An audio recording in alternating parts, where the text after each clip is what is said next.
What's up, people? It's me again with another video. I want to make a video. Um, the book of Judges, chapter 19, 20, and 21. I would like to read that for you.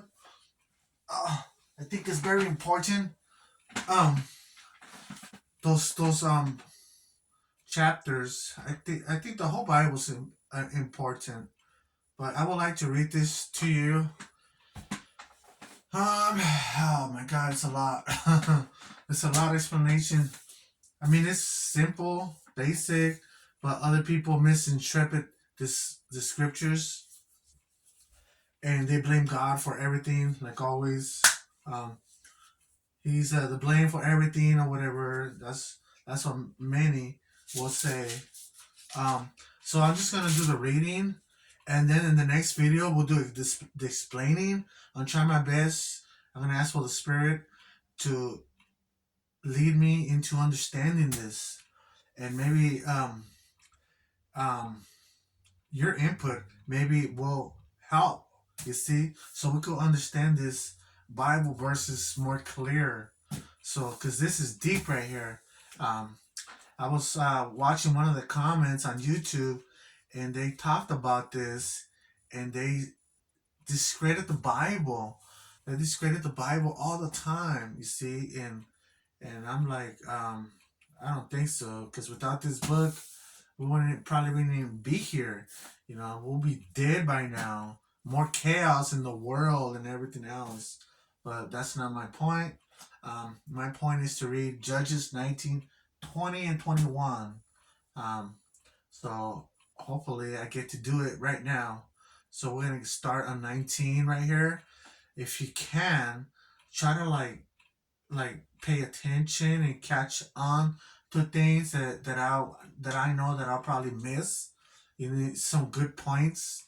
Like try to follow along. I'm not putting pressure on you, but if you're gonna click on this channel, you see this is important to read this book. See the whole book. Might as well the whole book while we're here, still alive, living. You see. Um, I think we should all out to read this book before we pass away. Either we take it seriously or we don't, because I do take this book seriously. Many people don't no more. Um, you see, that's their personal opinion, their personal program. You see, but as for me, I take this book seriously. Um, and that's why I'm reading this book, and I will continue to read this book, and I will continue to learn and feed myself through this book. You see, this book has a lot of good information and some weird information. Um, Others already have read this whole book. I read like sections of it, like all over. So you see, I haven't really read the whole book from Genesis to Revelation. So I'm pretty sure many of you guys have, but have you guys understood every single thing what the Bible's saying? Did you kept on studying this book, dwelling on this book, or just put it in the shelf? That's what I want to know also. You see, um, because many people, um, 40 years of reading this book over and over and over again, they still reading it up to this day. So that's amazing. I know lots of people like that, that continue to read, and they, for some reason, their life is different. So so let me start off by Judges chapter 19, and it reads like this. And it came to pass in those days where there was no king in Israel, there was no king in Israel, that there was a certain Levite staying in the remote mountains of Ephraim, Ephraim. He took for himself a concubine from Bethlehem in Judah, I did some research on concubine. I'm not supposed to be explaining things right now, but concubine, what it means is kind of like a lover. You see, like a female lover, um, something like that. That's what it means. That's what I did some investigation about that, and that's what it means. So it's kind of like a lover, a sex partner, a companion, with benefits. You see, but not necessarily his wife. So let's continue. But his concubine played the harlot against him and went away from him to her father's house at Bethlehem in Judah, and was there for 4 whole months. Then her husband arose and went after her to speak kindly to her and bring her back, having his servant and a couple of donkeys with him. So she brought him into her father's house, and when the father of the young woman saw him, he was glad to meet him. Now his father in law, the young woman's father, detained him, and he stayed with him 3 days. So they ate and drank and lodged there. Then it came to pass on the fourth day that they arose early in the morning, and they stood to depart. But the young woman's father said to his son in law, refresh your heart with a morsel of bread, and afterwards go your way. So they sat down, and the two of them ate and drank together. Then the young woman's father said to the man, please be content to stay at night, and let your heart be merry. And when the man stood to depart, his father-in-law urged him, so he lodged there again. Then he arose early in the morning on the fifth day to depart. But the young woman's father said, please refresh your heart. So they delayed until afternoon, and both of them ate. And when the man stood to depart, he and his concubine and his servant, his father in law, the young woman's father, said to him, look, the day is now drawn towards evening. Please spend the night. See that the day is coming to an end. Lodge here, that your heart may be merry. Tomorrow, go your way early, so that you may get home. However, the man was not willing to spend the night. So he rose and departed and came to opposite Jebus, Hebus, Jebus, Hebus. That is Jerusalem. With him were the two saddle donkeys. His concubine was also with him. They were near Jebus, and the day was far spent. And he and the servant said to his master, come, please, and let us turn aside into the city of Jebusites, and lodge in it. But his master said to him, we will not turn aside here into a city of foreigners who are not of the children of Israel. We will go on to Gibeah. So he said to his servant, come, let us draw near to one of these places and spend the night in Gibeah or in Ramah. And they passed by and went their way, and the sun went down on them near Gibeah, which belongs to Benjamin. They turned aside there to go in to lodge in Gibeah.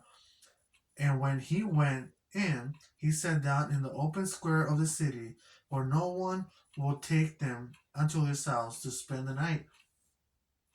Just then an old man came in from his work in the field at evening, who also was from the mountains of Ephraim. He was staying in Gibeah, whereas the men of the place were Benjamites. And when he raised his eyes, he saw that the traveler in the open square of the city. And the old man said, where are you going? And where do you come from? So he said to him, we are passing from Bethlehem in Judah towards the remote mountains of Ephraim. I am from there. I went to Bethlehem in Judah. Now I am going to the house of the Lord, but there is no one who will take me into his house. Although We have both straw and fodder for our donkeys, and bread and wine for myself, for your female servant, for your female servant, and for the young man who is with your servant. There is no lack of anything. And the old man said, Peace be with you. However, let all your needs be my responsibility. Only do not spend the night in the open square. So he brought him into the house and gave fodder to the donkeys, and they washed their feet and ate and drank. As they were enjoying themselves, suddenly a certain man of the city, perverted man, surrounded the house and beat on the door. They spoke to the master of the house, the old man, saying, Bring out the man who came to your house, that we may know him carnally. Carnally. I'm pretty sure there's another word in Hebrew there. The original word in Hebrew. I haven't looked it up, but I seen this word carnally another time. So it's carnally, fleshly, and I think that's another word for it. Um, but anyways, but the man, the master of the house, went out to them and said to them, No, my brethren, I beg you, do not act so wickedly. Seeing this man has come into my house, do not commit this outrage. Look, here is my virgin daughter, um, and the man's concubine. Let me bring them out now. Humble them, and do with them as you please. But to this man do not do such a vile thing. But the man will not heed him, um, or notice him. So the man took his concubine and brought her out to them, and they knew her and abused her all night until morning. And when the day began to break, they let her go. Then the woman came as the day was drawing, and fell down at the door of the man's house where her master was, till it was light. When her master arose in the morning and opened the doors of the house and went out to go his way, there was his concubine falling at the door of the house with her hands on the threshold. And he said to her, Get up and let us be going. But there was no answer. She was dead. She died. Um, so the man left her onto the donkey, and the man got up and went to his place. When he entered his house, he took a knife and laid hold over his concubine and divided her into 12 pieces, limb by limb, and sent her throughout all the territory of Israel. And so it was that all who saw it said, No such deed has been done or seen from the day that the children of Israel came up from the land of Egypt until this day. Consider it, comfort, and speak up. So all the children of Israel came out from Dan to Beersheba, as well as from the land of Gilead, and the congregation gathered together as one man before the Lord at Mizpah. And the leaders of the temple, of all the people, all the tribes of Israel, presented themselves in the assembly of the people of God, 400,000 foot soldiers who drew the sword. Now the children of Benjamin heard that the children of Israel had gone up to Mizpah. Then the children of Israel said, Tell us, how did this wicked deed happen? So the Levite, the husband of the woman, now it's saying husband of the woman, wow, who was murdered, answered and said, My concubine and I went into Gibeah, which belongs to Benjamin, to spend the night. And the men of Gibeah rose against me and surrounded the house at night because of me. They intended to kill me, but instead they ravished my concubine so that she died. So I took hold of my concubine, cut her in pieces, and sent her throughout all the territory of the inheritance of Israel, because they committed lawlessness, and outrage in Israel. Look, all of you are children of Israel. Give your advice and counsel here and now. So all the people rose as one man, saying, none of us will go to his tent, nor will any turn back to his house. But now this is the thing which we will do to Gibeah. We will go up against it by lot. We will take 10 men out of every 100 throughout all the tribes of Israel, 100 out of every 1,000, and 1,000 out of every 10,000, to make provisions for the people, that when they come to Gibeah and Benjamin, they may repay all the violence that they have done in Israel. So all the men of Israel were gathered against the city, united together as one man. Then the tribes of Israel sent men through all the tribe of Benjamin, saying, what is this wickedness that has occurred among you? Now, therefore, deliver up the men, the perverted men who are in Gibeah. They warned them to bring them out, those men, that we may put them to death and remove the evil from Israel. But the children of Benjamin will not listen to the voice of their brethren, the children of Israel. Instead, the children of Benjamin gathered together from their cities to Gibeah to go to the battle against the children of Israel. And from their cities at the time, the children of Benjamin numbered 26,000 men who drew the sword, besides the inhabitants of Gibeah, who numbered 700 selected men. Among all these people were 700 selected men who were left-handed. Everyone could sling a stone at a hair's breadth and not miss.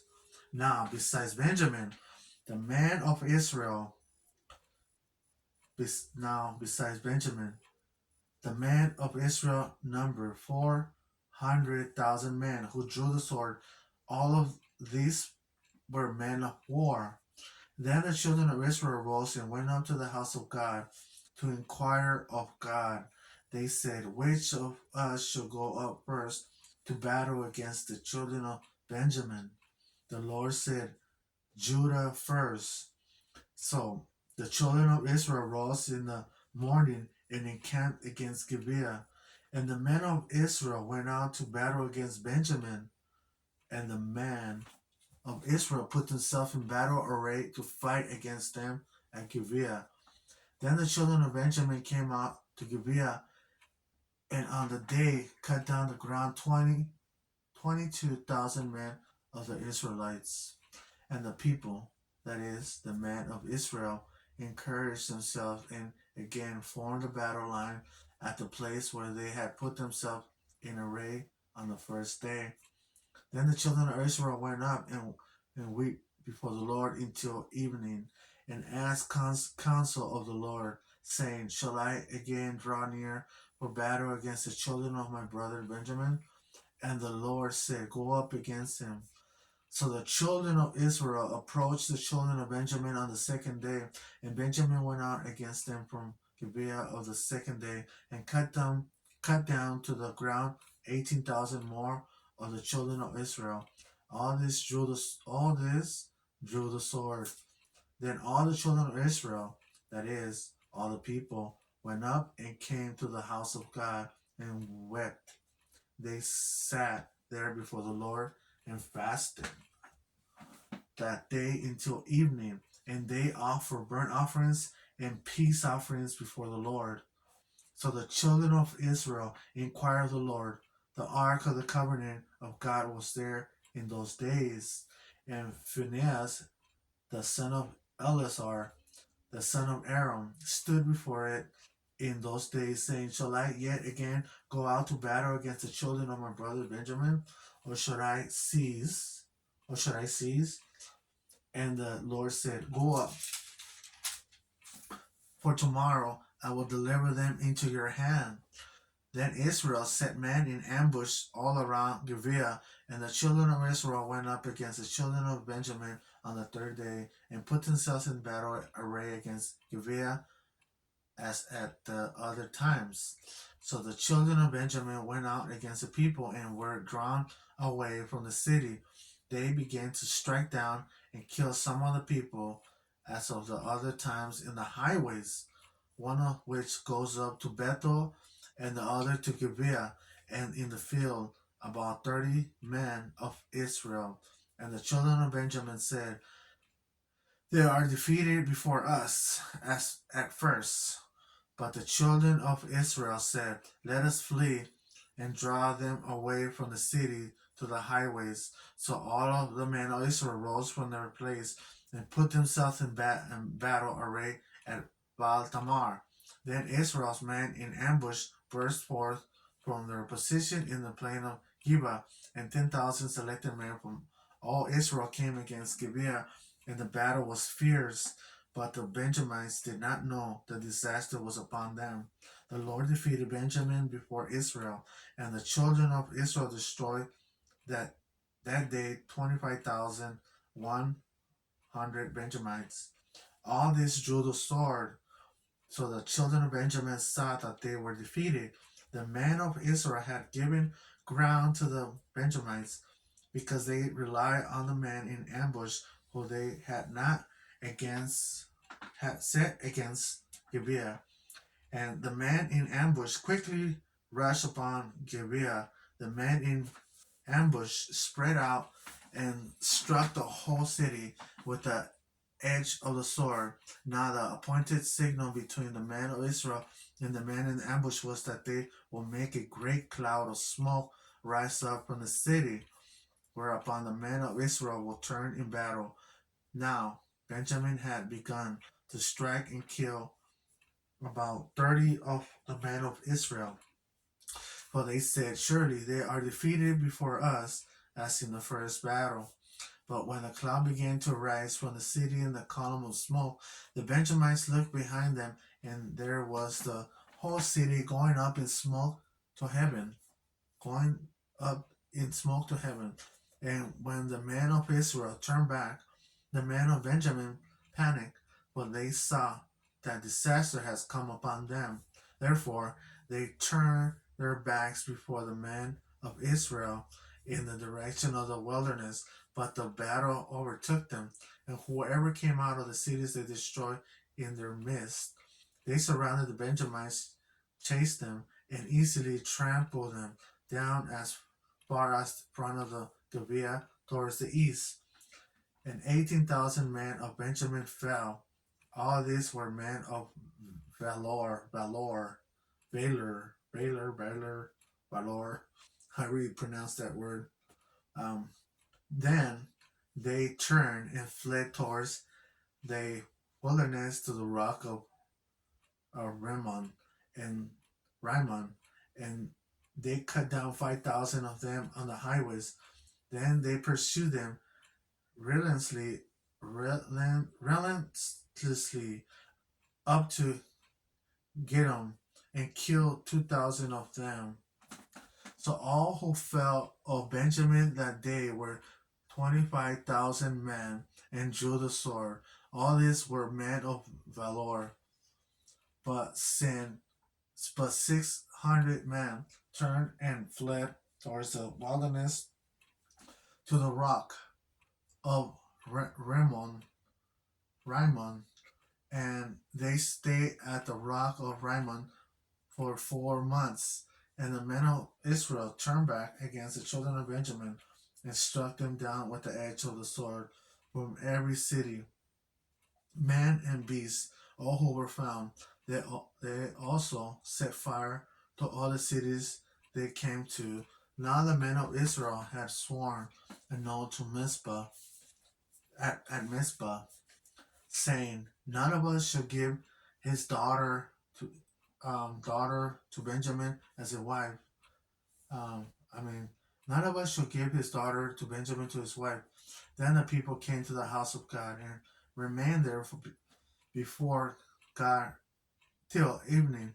They lifted up their voices and wept bitterly and said, O Lord, God of Israel, why has this come to pass in Israel that today there should be one tribe missing in Israel? So it was on the next morning that the people rose early, built an altar there, and offered burnt offerings and peace offerings. The children of Israel said, Who is there among all the tribes of Israel who did not come up with the assembly to the Lord? For they had made a great oath concerning anyone who had not come up to the Lord at Mizpah, saying, He shall surely be put to death. And the children of Israel grieved for Benjamin their brother, and said, One tribe is cut out from Israel today. What shall we do for wives for those who remain, seeing we have sworn by the Lord that we will not give them our daughters as wives? And they said, What one is there from the tribes of Israel who did not come up to Mizpah to the Lord? And in fact, no one had come to the camp from Jabez, Gilead, to the assembly. For when the people were counted, indeed, not one of the inhabitants of Jabez, Gilead, was there. So the congregation sent out their 12,000 of their most valiant men and commanded them, saying, Go and strike the inhabitants of Jabesh Gilead with the edge of the sword, including the women and children. And this is the thing that you should do. You should utterly destroy every male and every woman who has known a man intimately. So they found among the inhabitants of Jabesh Gilead 400 young virgins who had not known a man intimately, and they brought them to the camp at Shiloh, which is in the land of Canaan. Then the whole congregation sent word to the children of Benjamin who were at the rock of Rimmon and announced peace to them. So Benjamin came back at the time, and they gave them the woman who they had saved alive of the woman of Jabesh Gilead, and yet they had not found enough for them. And the people grieved for Benjamin because the Lord had made a void in the tribes of Israel. Then the elders of the congregation said, What shall we do for wives for those who remain, since the woman of Benjamin had been destroyed? And they said, It must be inheritance for the survivors. It must be an inheritance for the survivors of Benjamin, that a tribe may not be destroyed from Israel. However, we cannot give them wives from our daughters, for the children of Israel have sworn an oath, saying, Cursed be the one who gives a wife to Benjamin. Then they said, In fact, there is a yearly feast of the Lord in Shiloh, which is north of Bethel, on the east side of the highway that goes up from Bethel to Shechem, and south of Lebanon. Therefore, they instructed the children of Benjamin, saying, Go, lie in wait in the vineyards and watch. And just when the daughters of Shiloh come out to perform their dances, then come out from their vineyards, and every man catch a wife for himself from the daughters of Shiloh, then go to the land of Benjamin. Then it should be, when their fathers or their brothers come to us to complain, that we will say to them, Be kind to them for our sakes, because we did not take a wife for any of them in the war. For it is not as though you have given the woman to them at this time, making yourself guilty of your oath. And the children of Benjamin did so. They took enough wives for their number from those who danced, who they caught. Then they went and turned to their inheritance, and they rebuilt the cities, and dwelt in them. So the children of Israel departed from there at that time, every man to his tribe and family. They went out from there, every man to his inheritance. In those days there was no king in Israel.